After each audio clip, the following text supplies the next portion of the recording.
All right. Hello, everybody, and welcome to Patriots First and Goal. Training camp is well underway, and we are a little over a week away, Rich Hill, from an actual, a somewhat actual kind of football game, which drives me crazy every time it happens. I never know what happens in the offseason. It kind of just flies by.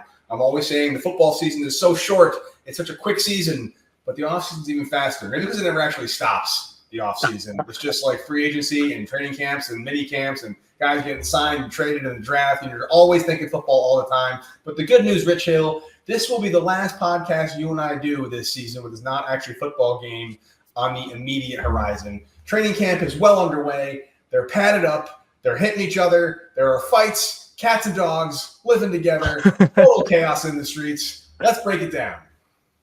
Awesome. Well, I can't wait to do it because, I mean, the team building part is one of my favorite times of the year. I'm interested to see what the final roster actually holds.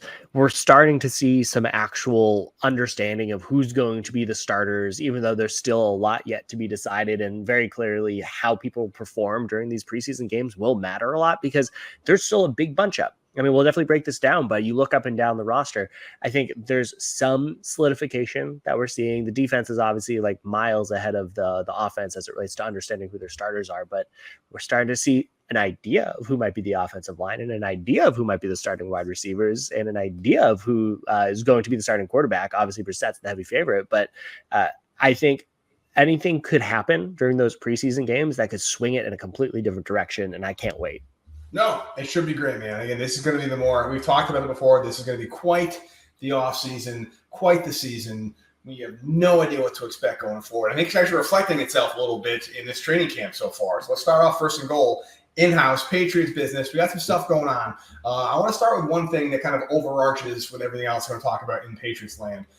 Jerod Mayo, as the head coach of the Patriots, he could not be more different than Bill Belichick, which I'm not saying in a bad way or a good way. Just his style is very, very different from Bill Belichick's, and he's got to find his own niche. I'm not sure if you saw that USA Today article, Rich, that ranked the 10 worst head coaches in the NFL.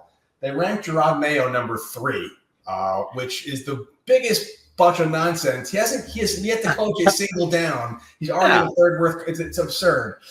But he's bringing something very different to the table. And one of the things he's bringing to the table that's very different than Belichick is he's encouraging players to talk a lot more. I think his media quote was something along the lines was, there will be times when they come out here and express themselves, and I think it's good. That is not a Belichick way. And we're seeing it kind of play out with some contract talks with Matthew Judon. So do you have any overall impressions of Jerod Mayo's style so far? I think it's going to work for him. Think about to dial it back, how he's finding his feet. What are your early first knee-jerk reactions to Jerod Mayo as the head coach in terms of how he conducts himself in his practices? I mean, it's completely different. It's so different than what we're used to from Bill Belichick. But the one thing that makes me very hopeful about this is, one, that he's a former player. He knows what the players want. That's important. But the other thing is how many other former Bill Belichick proteges have gone on to different teams and have just tried to emulate Belichick. Stoic demeanor and all, no fun, no nonsense, just thinking that they are just the gift to this franchise because they learned from Bill Belichick. And they've tried to be a clone and they've just burned out and failed.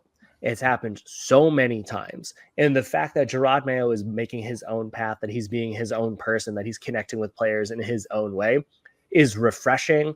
I expect that a lot of what he's learned from a strategic standpoint, from an organizational, how do you build an effective team perspective, will be still relevant. And that'll be great things for him to have learned under Belichick. But when it comes to how he actually interacts with the players, for it to be night and day from Belichick makes me very hopeful. No, me too. My only concern is too strong of a word, but the only thing I'm a little worried about, and I will have to keep an eye on, and I don't want to make a judgment, but I feel like when you're following in the footsteps of Bill Belichick,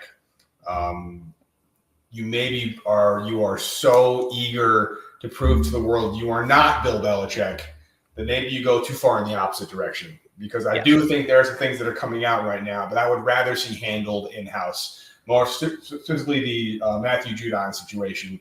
That seems to be coming to boiling to a head. He was another holdout at practice. He's clearly unhappy with the contract situation. He's now going public with his announcements on how he's not like the contract situation. And I don't see this, maybe I'm prognosticating here, but I don't see this ending well. And this is one area maybe where it's a good learning experience for Mayo. This is one area maybe where Belichick, the way to do it would have been better because they kind of handled it internally and maybe come to an agreement. At this point, I'm wondering if it's ever going to happen. Honestly, though, it's like, how many times did contract disputes actually surface? I mean, you got your Logan Mankins. I think there was some with like Will Fork. There's been a few over the years of players that were very, very important that were unhappy with how things were going based off of what they felt like their relative value. I feel like Gronk did this every other year. Like maybe not so outward in the way that Judon made a big moment at a training camp. But it's one where we've seen it before in the past, and it goes one of two ways. One is if you're a top 3 player at your position in the league, you get your money. If you put up a fight and then it's like, okay, yeah, we're not going to find someone better than you and it's a huge drop off, fine, we're going to pay you your money. When it comes to someone like Judon, who is coming back from an injury, who when healthy is a top 10 pass rusher in the league. So he's very, very good, but one where you have to consider what is the relative drop off between Judon and then your Keon Whites, Anthony Jennings, Josh Uche's, Dietrich Wise. You have a strong quartet behind him, especially when you factor in his injury, factor in his age.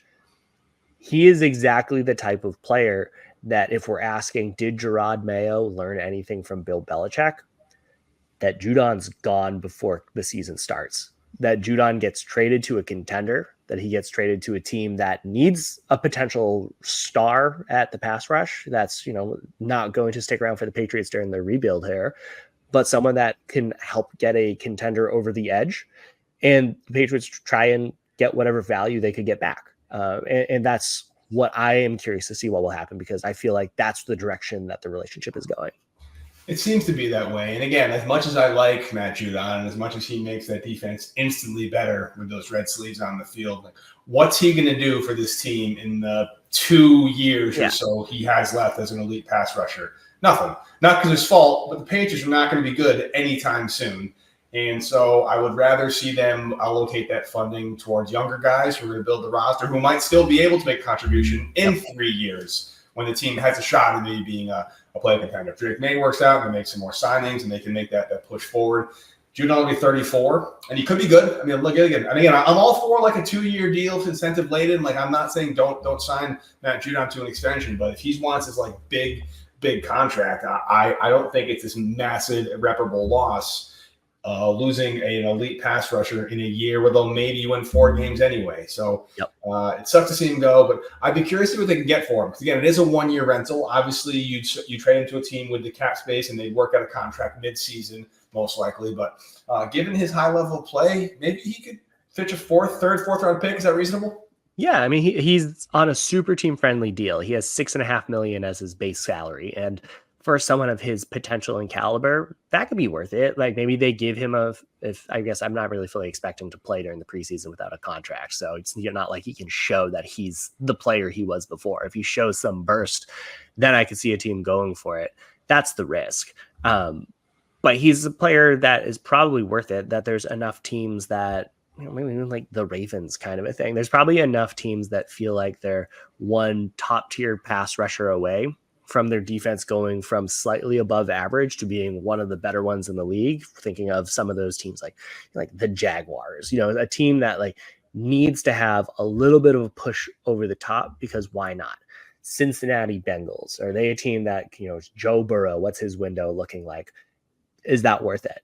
And so I'm imagining that there are teams that would be interested in his services. The injury definitely puts a damper on what his trade value might be, but it is one where it's not nothing. He's on a friendly enough contract and has a proven enough track record that it's probably worth it, that I can see teams taking a flyer on him. Speaking of worth it, apparently the Patriots think Devon Godshaw is worth it, because on the flip side, he's got the bag. Maybe not the bag, but he got a decent sized sack. We'll call a nose tackle bag. A nose tackle bag, sure. I think it's 2 years up to $21 million with 16.5 guaranteed, I believe is the contract, which I think is a great deal for the Patriots. 2 years is probably a good amount of time to see what else he's got. forget he's been in the league since like 2017, I think. So he's definitely an older player. But he's very, very solid there, especially if Judon's out, having that guy be anchoring on the line. Particularly if Christian Barmore can't go. We can talk about him in a minute with the blood clots he's dealing with. This is a great move. And another indicator, to your point, Rich, that the Patriots are obviously spending money in a very specific way on specific players that they are looking toward 2025 and beyond. And Godchaux could be a good anchor for that line for a couple of years. I think it's a great signing. Totally. I mean, like Godchaux is 29 years old. He was on a non-guaranteed last year of his contract, 7.15 million, a little bit over 7 million for his base salary for this year. So what the Patriots did is they guaranteed that, gave him an extra year, as another year fully guaranteed. And then so it's a 2-year extension. That's good money for him, honestly. I'm thinking more from like a practical sense of, feeling like this year is now guaranteed money. It's a good deal. I think that the run defense is really the heart of what made the Patriots defense so good last year. And in particular, it's because, Patriots couldn't score anything. And so other teams were like, you give us a 1-score lead, we're going to run the ball a lot because you can't do anything about it. And then the Patriots were able to kind of play it close because they could stop the run. And Godchaux is at the heart of that. Godchaux, I feel like, is in the line of the Allen Branches, the Lawrence guys, the players that can sit at the heart of the Patriots defensive interior that don't rack up the sacks, that don't rack up the glory statistics, but they're what allows Juwan Bentley, what allows the linebackers to vie to do their jobs. He eats up space. He's consistent. He is, he's a self-declared one of the most dominant run players in the league, and it's true. And maybe he's a one-trick pony, but he's very good at that trick. And it's something that the Patriots need. They're going to continue to need it. They don't have to break the bank to keep him on that. And now they don't have a question mark on it. And a huge thing that we have to also factor into it is the Christian Barmore status as it relates to his blood clots, because now the Patriots have a big question mark on their defensive interior. And so by extending Godchaux, they at least have a little bit of certainty there. Yeah, I mean, blood clots are what kept David Andrews out for an entire season a couple of years back. I don't know if it's the same kind of thing. I am not even close to a doctor. I know blood clots can be very, very serious, or they can be not that big a deal, and everything in between. I really don't know where Barmore is going to be. If I had to guess right now based on absolutely nothing, I'd say he's probably done for the year. Why would you risk it? A guy his age, his size, I don't know why you'd rush somebody back from something like that because, blood clot moves to the wrong spot. That's all she wrote. Why would you risk that? It's really too bad because Barmore was such a force since he came into the league. And, it's amazing how, this defensive line had Barmore and had Matthew Judon on it, and they were going to be fierce. And now those guys could be gone for the entirety of 2024 and beyond. But we move on and we do what we have to do. Hopefully he's going to be okay. He'll be back next year stronger than ever. Yeah, no, and you want nothing but safety and the health for him. Obviously, like he just got his big contract, so I hope that he's able to feel like he's secure for the rest of his life because he deserves it. I mean, he's worked so hard for it, and so you're really rooting for him to have a healthy recovery on this. Yeah, for sure. Those are all the in-house Patriots news that I want to talk about. Did I miss anybody? Anybody else holding out that I don't know about or anything like that? Yeah, I'm holding out. I want some more money, Alec. That's all I got. But I'm wondering for you, so moving on to second down, thinking about training camp, the offense, what have been your main takeaways from watching the Patriots offense at training camp? That's the biggest question mark. Obviously, can they be an average offense is what I always say. If they are, then they're a viable wild card contender. But based off of what you've seen so far, who's standing out to you? Well, take this with an entire economy-sized tub of salt, as we always do, because I feel like we said this the past 3 years or so. But objectively speaking, Tyquan Thornton's having a very good camp so far. He just did. I'm not saying he's going to make the team. I'm not saying it's something to be excited about. I'm simply stating a fact that Tyquan Thornton is having a good camp. Actually, the receivers in general are having a pretty good camp. They've been really good connections from both Jake May and Jacoby Brissett to Jalen Polk. Keyshawn Boutte seems to look really, really solid. Javon Baker seems to look really, really good. So I think it's the year where all we're hoping for from the offense is just flashes, some chemistry, showing signs they can work together well in the years to come. And we are seeing the germ of that coming forward. So I'm excited about that. The flip side of that is they're very obviously a work in progress with this offense. And because the reason they're such a work in progress is that this is a brand new scheme. It's way behind the defense. It's a new system, but there are deep shots that occasionally are broken up, or a lot of low-risk throws to the flats, shallow crossers, check downs, outside zone runs, that Alex Van Pelt style offense. That's what they're installing. This is a new language for all of them. We're seeing it in some miscommunications. We're seeing it on some offensive line shuffling.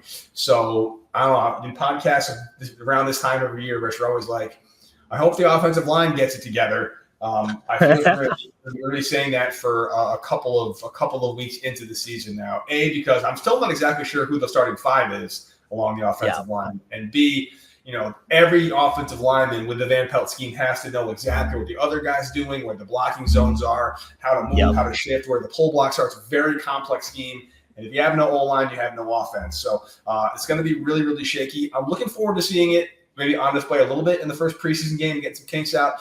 But the plus side, receivers look great. The downside, the offense overall doesn't, because they're still trying to figure themselves out. Oh, totally. I mean, and honestly, there's such a huge youth movement taking place anyways that I'm not expecting them to, burn down the field kind of a thing. But to see, obviously, Demario Douglas showed that he has the it ability last year. To see him come back to getting a bigger workload, to have him being able to perform well alongside Jalen Polk, who seems to be doing an outstanding job, potentially the best receiver on the team throughout camp. And then Javon Baker also doing a great job consistently on the outside. Those are your three. Like, obviously, we've talked a lot about, we got some players that could end up on the cutting room floor, Taekwon, Juju. There's a lot of players that might not end up making the roster at all. But for the three most notable wide receivers, and then you can add in KJ Osborne, who won an offseason award for the team as being like that fourth receiver. But for those top three very, very young first or second year players to be the top ones, I'm excited for it. Honestly, it's like, that's what this year is all about. It's about seeing what do they have in the cupboard. And if it's a situation where they're just truly the best players at the position, that's fun. It's one we talked about at the quarterback position where Jacoby Brissett's the floor. If Drake May beats him out, that's awesome. Let's go with him. Like, that's fine. He doesn't have to be the top 10 quarterback in order for him to get the starting job. But if he's able to beat Brissett just head to head, that's cool. Go with him. If that just means that Brissett's a bottom 5 guy and then Drake May's a bottom 10, all right, whatever. Same thing at the wide receiver spot. Same thing at the offensive line spot. I just can't wait to see who they actually have. Yeah, no, I mean, this really is going to be, I always say my favorite game to play in August is the who the hell is that guy game. In the preseason. There's 4 guys and they're all wearing number 33 on all over the field. You don't know who anybody is.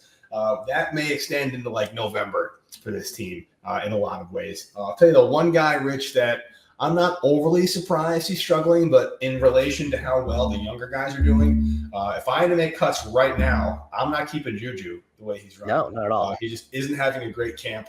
He's not on the same page as Brissett or May. He's had a couple of drops. He's had a couple of missed routes. I don't know what's going on with that. I do feel like he might be making the roster just as a veteran presence. I don't know if you want your biggest veteran to be a second-year guy, so you need somebody in that locker room. But there's not really that kind of number one receiver savvy veteran anywhere along the line. Maybe that can be Kendrick Bourne when he comes back off the PUP list. But Juju is really struggling right now. So it's going to be a very interesting couple of days. And I feel like this is going to be a really good shot for somebody to make a name for themselves. We'll talk about it later on our next podcast with the Panthers. They're playing on the first week of the preseason. But I think this preseason, more than most, when we all sit here and blather about so-and-so having a great camp, this position really is wide open. It is Pop Douglas, and then I think anything goes from there. Totally. And I mean, same thing at the offensive line spot is that there's so many question marks. Like David Andrews penciled in at center is the only starter that we are like, that's going to happen. Like obviously Onwenu is a starter too, but is he going to be right guard or right tackle? Yeah. I don't know. Like right now, pencil him in at right guard, but I don't know, based off of how things are going, could he be right tackle? Rookie Caden Wallace has the inside lane at the starting left tackle job, 3rd round pick. That's what they drafted him to come over from the right side that he played at Penn State to be on the left side. And then Chucks has been playing at right tackle. And so that's interesting. 2 new faces. And then City Sow is that left guard. And what I want to see, we talked about this last year, is, they'll go as far as their offensive line goes. Mac Jones is going to be annihilated if they can't do a thing. I feel a little bit more hopeful about this offensive line than I did last year, which could have egg on my face very, very quickly. But I feel like this seems like there's a starting lineup now, as opposed to, I feel like for the first 5 weeks of the season, they're like, I don't know, let's go find Vidarian Lowe. Let's go find some like 6th string tackle that can be our starting right tackle because of injuries. And so I feel like there might be 1 or 2 things still up in the air. Like, okay, is it going to be Chucks or Wallace starting at left tackle? Is, City Sow going to be on the left or the right side at guard? But in general, I feel like if I were to say the most defined starting lineup on the offensive line spot, I feel like I'd get most of them right. And that's very different, I feel like, from compared to last year. Yeah, I'd say you can probably get 4 out of 5, and you just don't know when who's going to start, right? That's probably where the thing is. Maybe 3 out of 5. I think the interior of the line's pretty well shored up. Maybe not. Cole Strange, I have no idea what's going on with him. I think, honestly, if I had to like make a bet, I had to mortgage my house on who are your 3 only, like, you're guaranteed they are 1,000% starting September week 1. It's David Andrews. He's a starting center. It's Hunter Henry. He's a number 1 tight end. Yep. And Ramondre Stevenson is your starting running back. You wouldn't say Brissett? You wouldn't say Brissett is a guarantee? I would not mortgage my house on Brissett starting week 1 right now. No. I think he's a starter, but it's going to be a long off season. I feel like Cam Newton was a starter this time in 2021. You never know. I think it is Andrews, Ramondre Stevenson, and Hunter Henry. Pop Douglas is a starting receiver, but receivers are a weird package. They can try them out. I'm not going to put receivers out there, but those are the only guys I'm very confident they are locked in at the number 1 position on their particular group, and everything else is up for grabs.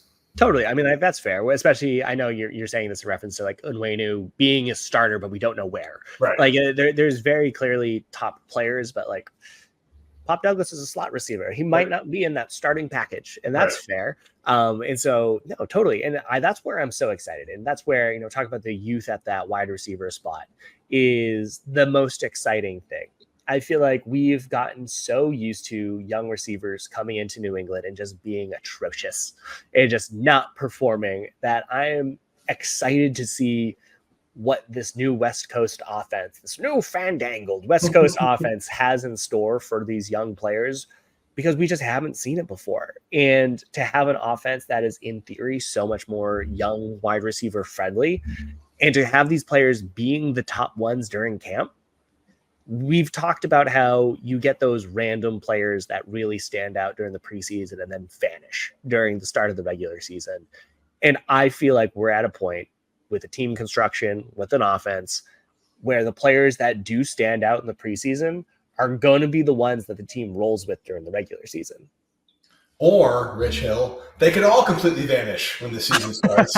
We can have like 6 guys we're excited about in August, and they never show up again. And they go like 1-16. You never know. That's what makes it exciting this time of year. And the expectations are just all over the place. It's a lot of fun. The good news, though, Rich Hill, as weird as the offense is, I'm still very confident in the defense, as evidenced by what they've shown so far. So let's talk defense next. 3rd and goal coming up. Nothing beats the sights and sounds at Fenway Park when the Sox take on the Yankees. From the smell of good Fenway Frank to the cheers of the crowd, there's no better way to spend a summer evening. And with Game Time, you can make sure you're there. Game Time is an authorized ticket marketplace of Major League Baseball, which makes getting tickets faster and easier. Prices on the Game Time app actually go down the closer it gets to the first pitch. With killer last-minute deals, all-in prices, views from your seat, and their lowest price guarantee, Game Time takes the guesswork out of buying MLB tickets. The Red Sox return to Fenway from the All-Star break in a few weeks to host the Yankees and Mariners, and using the Game Time app, you can quickly find the best value tickets for any game by looking for the blue check mark on the map. And with all-in pricing, the price you see is the price you pay, no hidden fees. Take the guesswork out of buying MLB tickets with Game Time. Download the Game Time app, create an account, and use code CLNS for $20 off your first purchase. Terms apply. Again, create an account and redeem code CLNS for $20 off. Download Game Time today. Last minute tickets, lowest price, guaranteed. All right, Joe, let's talk about the defense here. The bread and butter of the team, as you said ad nauseum, if the offense can just be there in some capacity, the Patriots can make some kind of upset run at maybe sneaking into the wild card, because the defense is that good. Even without Judon, even without Barmore, they're still pretty well positioned to be a solid unit, a top 10 unit in the league. And they look good so far. The training camp is really where the disparity shows up. The defense is very much more advanced than the offense is. Maybe we'll start with the secondary, because one guy that's really stood out to me that I never thought I'd be saying is Alex Austin. He's having a really good camp, and I think that kind of CD3 role is wide open. Maybe he splits it with Marcus Jones, depending on the packages. But he's kind of one of those additions that's kind of found his niche in New England, and could turn some heads this season. Totally. I mean, especially when you see the size of the Patriots defensive backs, like obviously Christian Gonzalez has that prototypical size. He's their number one guy. And Jonathan Jones has been looking great. But there's a lot of really tiny players out there that we've seen over the years. It's that not a lot of size. And so to have Alex Austin out there, I feel like is helpful for them to have, especially from a matchup perspective, because they're going to not just need to have a Christian Gonzalez who can go against your prototypical wide receiver one and a Jonathan Jones who can go against your prototypical speedster. You're going to need to have two players that can go up against some of the bigger players, or those that have the flexibility to go against the, like the Golden Tate style wide receiver. That's a very outdated reference, but there's like a Doug Baldwin, Golden Tate. There's a 5'11", but very savvy route runners that are possession receivers, but can take the top off, that do it all, but they're not the 6'3", 225 player that everyone's used to being the number one, but ones that can do a lot of damage. And they exist on a lot of teams. And so for them to have a player like Alex Austin that I think matches up really well against those types of players gives them a lot of versatility and depth that they can leverage at that cornerback spot, especially when you see up and down that secondary. I mean, we talked about this last time, how many people are still in contention in that defensive back room. There's about 500 players on that roster. For him to be able to differentiate himself and show that, he's probably one of the top 4 cornerbacks on that roster, it's really good sign for him. And honestly, based off of how he performed on the field last year, I'm not really surprised by it. No, I'm not surprised by it. It's just nice to see. And, there's players that just come in and they don't work, and some players come in and they do. And I think Austin, there's really not like an established DB3, and that could be kind of a Miles Bryant Austin combo depending on the package you do. Another guy I'm excited about, another big jump going to the front of the line here. Keon White continues to impress, which I'm really excited about. They might need him more than ever if Judon does hold out and Barmore can't go. They can move him over the line. They're moving him off the line. He's not small enough to stand up, be like a linebacker, but maybe, you never know, depending on the versatility of the package. But I think Keon White's due for a really big jump this year. Totally. I mean, you look at some of the reports on it, and it's like he's probably the best player at camp so far this year, which is a shock. But he's taking the lead. This is the time, and they need him to do that. He showed a lot of flashes last year in limited time. I wouldn't be surprised if he makes that jump this year. He's not the same player as Trey Flowers, but those types of players that are just truly consistent at everything that they do. That's the type of player that Keon White is. He has a lot of physical upside. This isn't to say that he's limited in any way. They're going to drop him back into coverage, and he's a great pass rusher, very stout against the run. He's very athletic for his size. But it's a thing where you're going to get a very high quality performance every single snap that he's out there. He's not going to go high motor one play, low motor another. And I wouldn't be surprised if he's the top pass rusher on the team very early on. Because again, we talked about how they have some good depth there. Josh Uche is on a 1-year deal. Anthony Jennings got a multi-year deal. And then you have Dietrich Wise. But you look at White and Wise, two of the players that won off-season awards with the team. Those are the two that I think that the team will look at and be like, you're our two starters up there. Jennings and Uche are coming in off the bench. Things we're excited about here, Rich. It's much easier to talk defense because there's a lot more solidity, I guess. There's a lot more kind of guys established where they are. Offense is more like, I don't know who's even going to be there come this time next month, let alone what we can be excited and not excited about. So I didn't ask you this question on the offensive side of the ball because I don't think it's fair to ask, but I can't ask you this defensive side of the ball. Is there anything you're kind of worried about? Are you concerned about with this defense that you've seen in the training camp so far that might be raising your eyebrows more than you'd like it to?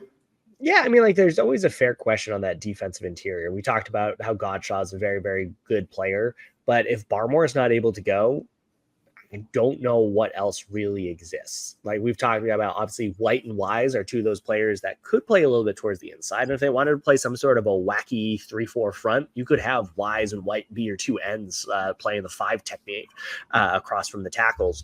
But I don't really have a lot of faith in a lot of the other defensive interior players on the team. And that's not to say they can't stand out. Like we've seen Ekwale play well in the past, but he's had his share of injuries. I don't really know who else they have available. And that's, for me, one of those question areas. And I wouldn't be surprised if we see some sort of a savvy veteran get released by their team during roster cutdowns that the Patriots add in, like after their initial roster's been set, that comes in and plays a substantial role for this Patriots team on their defensive interior.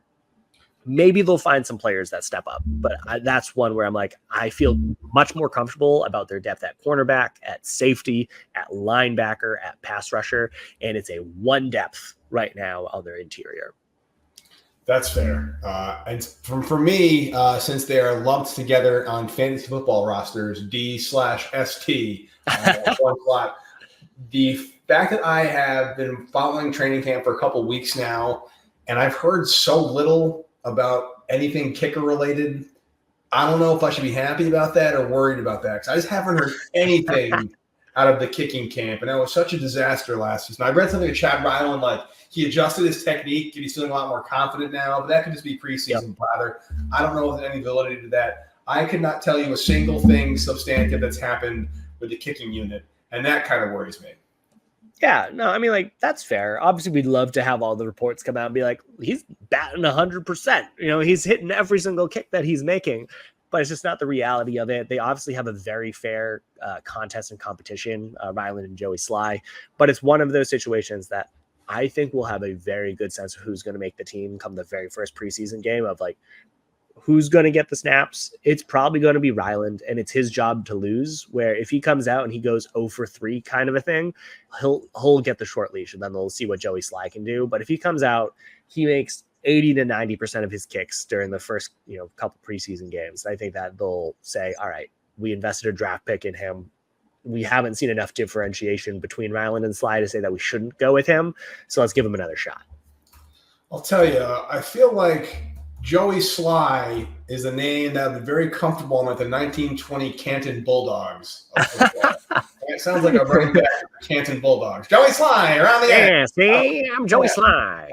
But yeah, maybe. I guess we'll see. That's a good transition to anything, Rich. I don't have anything on the defense here because, again, we're psyched about them and they're doing good things. But that does lead me into 4th and goal, which is kind of this week, preparation week. We're in game week, technically. Yeah.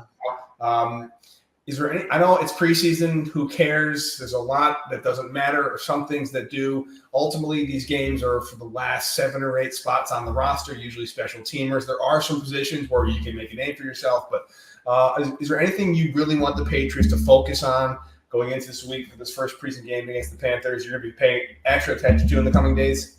Yeah, totally. I mean, like, I want to see the reports coming out of who's getting like the consistent snaps, right? That's some of the things that is emerging a little bit, like the teasers of, okay, we've seen the same starting lineup on the offensive line for like 3 practices in a row. Does this mean that this is the combination? Like, I'm going to be glued to the screen to see what those reports are, because that's our information. That's what we get at this point in time. This is what's going to really be important, because we can get caught up so much in the preseason games when you hear every single year from Bill Belichick in years past, from other coaches, that those games, while important, are just a data point, that they've spent so much more time with these players inside the practice facilities, inside the classrooms, with the different trainers over the course of the entire offseason, that those matter just as much, if not more, than the preseason games themselves. And so I think we'll have a good sense of how the coaching staff thinks of the players come that very, very first preseason game. But so much of what we're seeing in the reports now, beyond the like so-and-so is having the best preseason of their life, like beyond those reports, the who's lining up with the ones. Why is Zappe number 4? Did Milton actually hop him? Like that, those are all the reports that really reveal what the team thinks of the roster. And that all is going to be deciding like who gets to take the first unit snaps come the preseason games. For me, it's funny you mentioned Zappe and Milton. Like, I am inexplicably and morbidly fascinated with that quarterback room beyond Brissett and Drake. Obviously, Brissett, as of right now, Brissett's QB1, May's QB2. I can definitely see a final roster where they only keep those two. I can see that being the legitimate thing. They've kept 3 quarterbacks in the past. I don't think they're going to keep 4 quarterbacks, particularly not Milton and Zappi as QB 3 and 4. But I wonder, like, if there can be anything done for Milton to maybe work his way as the QB3 at some point.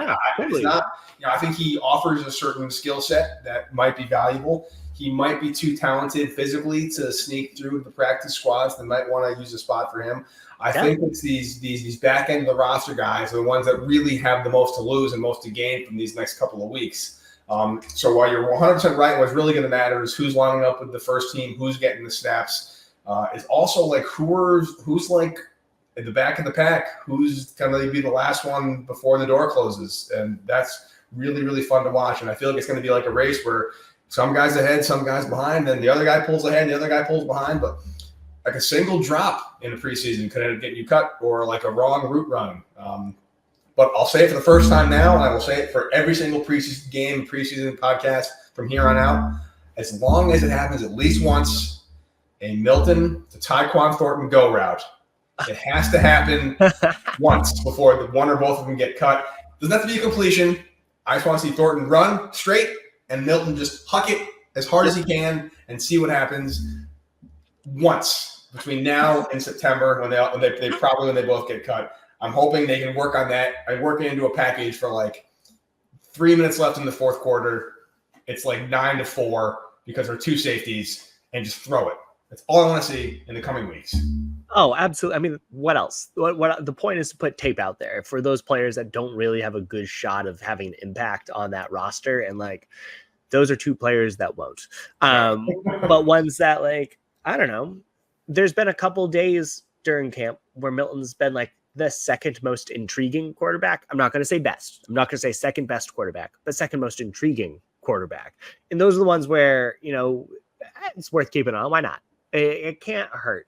I'm a huge fan of double dipping at the quarterback position. You have your like RG3 and Kirk Cousins kind of drafts. It just makes sense. Players get hurt. It makes sense to invest a lot into this position because it's the most important position. And if he shows anything, sure, why not? It can't hurt. But then also, Tyquan Thornton, Jalen Reagor, all of these players that have just great speed, huck it up to him. Just go deep. Doesn't matter. Put up a highlight chip, kind of real play. Just why not? You can't hurt to do that. Why not? It would be. That's all I want to see. Well, let's make a pact here, Rachel. Again, the next time we're getting on this podcast will be kind of a preseason game 1 preview. Let's both agree to not get too excited about any receiver that does anything this preseason. And let's also agree, if you remember, we both didn't fall for it, but everyone else did when Malik Cunningham came on in like the fourth quarter and went like 8 for 8 with a touchdown. And all of a sudden Malik Cunningham was the new starter. Let's also not get too excited by any major quarterback play that happens after halftime of any of the preseason games. I will do it if you do it.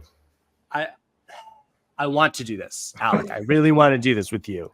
But I have one problem with agreeing to your terms.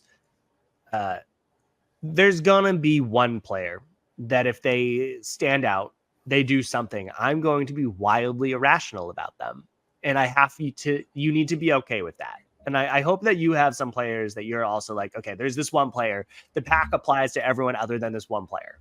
And if this one person just goes off, then it's our exception. We're allowed to just go over the moon with whatever this player does. It's like, obviously, like, I'm not going to say it's Tyquan Thornton kind of a thing, but like, I can see some people being like, if he finally breaks through, there it is. He just needed a different offense to do it. And for me, my wildly irrational player is going to be Austin Hooper. Just like, that's just such a middle of the road pick, but he's a player who over the years I've watched that I feel like he's always had the potential to break out as one of the like more above average receiving tight ends. And I always love the 2 tight end sets. I think Hunter Henry is just a solid top 8 tight end in this league. And to have Austin Hooper, who is probably, could be a top 10 receiving tight end in the league. He's someone that if he comes out and they show that they have good plans for him, that they have an idea of how to get him the ball. I love 2 tight end sets, man. I feel like that's really a game changer in the in the NFL, just being able to have that versatility. And if he comes out and they have some packages and he goes for 60 yards in one of these games, I'm going to lose my mind. And I'm going to just say he's a first-round pick in any fantasy league. Well, here's the good thing about Austin Hooper, Rich Hill. There's no way he's not making the roster because he's like guaranteed tight end number 2. So I will allow that exception because it's not like it's like PJ Foster, Zach Sudfeld, Malik Cunningham, Jeff Demps, that kind of. You have these names ready to go. Every year it happens to me, Rich Hill. Every year. Remember J.J. Taylor? He was awesome. Loved it. Every year we get excited about somebody, and then we always end up heartbroken. So I'm going to do my best to hold my end of the bargain. I won't hold you as much to as I hold myself to it. But either way, I'm looking forward to it. Should be fun. Yeah, totally. Well, that's all I got. I'm looking forward to actually breaking down real football with you, man. It's been a big, long offseason with a lot of changes for this team. I'm excited to see Mayo actually, leading this team. Excited to see the Van Pelt offense in full swing. I don't have anything else for right now, Alec. Anything else on your mind? No, let's close it out. And next time we get together, it'll be we'll be making score predictions from now until December. Not past January, though. Not February? You sure? No way. All right. Well, until next time, Alec, you have a good one. You too, buddy. See ya.